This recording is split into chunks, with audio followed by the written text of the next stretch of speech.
We cannot disconnect the human from the ecological environment that it has evolved in. We have become curious, emotional and adaptive creatures.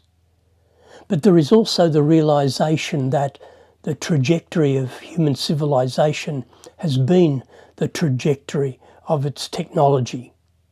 What it means to be human is also what it means to have instruments, machines and computational systems.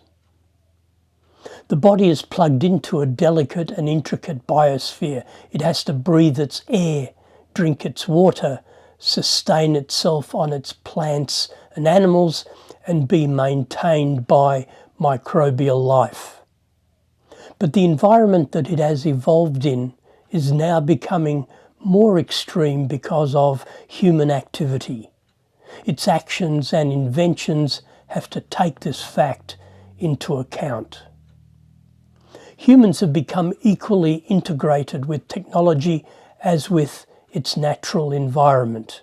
It has shaped our identity, augmented our capabilities, and constructed our social and cultural forms.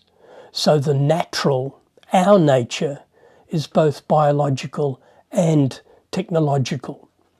With the realization that this is a dynamic and changing relationship, the question is how to critically reflect, evaluate and manage this complex but unstable interdependence.